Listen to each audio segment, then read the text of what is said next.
Nimeona watu wanaongea kuhusiana na issue ya Koi, wanasema mimi nina chuki na Koi. Mimi nina chuki. Of course, hamna binadamu ambaye ana chuki, inategemea tu umeamkaje hiyo siku.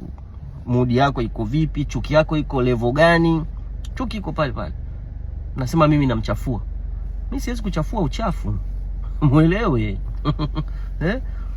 Mnasema mtu anajiita game changer kwamba mimi amenisaidia, amenitoa, sina shukrani. Nimeona upuuzi alioposti kwamba sina shukrani. Kwanza hiyo show mwenyewe aliyoiposti hakunipa hata 100.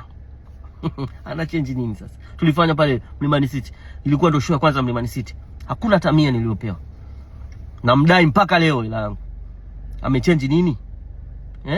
Mnasema amenisaidia mimi, ametoa watu. Hapana, wakati hiyo platform inaanzishwa, tulianza wote kwa pamoja. Tuliuza ticket kwa shida, tulitafuta watu wote kwa shida. Audience walikuwa ni watu wetu wa kanisani hawa. Tunaenda tunaperform pale, watu hata 20 50 hawafiki. Tunaenda hivyo hivyo tunajikongoja.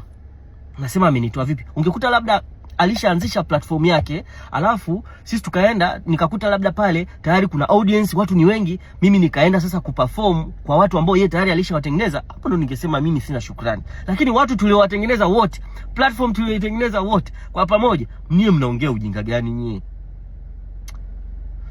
Mnaita mtu game changer. Haya, game changer gani ambaye hana ofisi? Nionyeshe headquarters za hiyo platform yao, mnazijua ni wapi?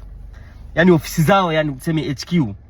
Kuna Konde Gang HQ, kuna Wasafi HQ, kuna African Boy, kuna Lamata Village, taasisi za entertainment. Haya, niambie yeye ofisi yake ni wapi? Game changer amechange game, sawa. Ofisi zake ni zipi? Wanashinda makijuisi pale, wanapiga porojo tu, wako pale wote.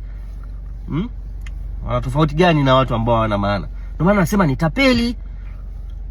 Game changer hana ofisi, huyo ni tapeli. Na naona comedian wananipigia simu, wananiambia umefanya vizuri sana, bora umeongea ukweli, jamaa alizidi sana. Oya, simuongee nyie, mbona mnamuogopa?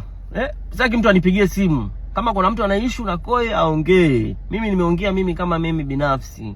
Umenielewa Mnanipigia simu, mnamuogopa, mnamuogopea nini? Simu muongee. Sio game changer. Game changer pekee tunawafahamu kwenye comedy industry. Wa kwanza kuna Chavala, Evans Bukuku. Kuna mtu anaitwa MC Pilipili, Emmanuel Matias, Mungu amlaze mahali pema peponi. Hawajawahi kutambuliwa kokote. Unakuja kusema huyu game changer. Hebu toka.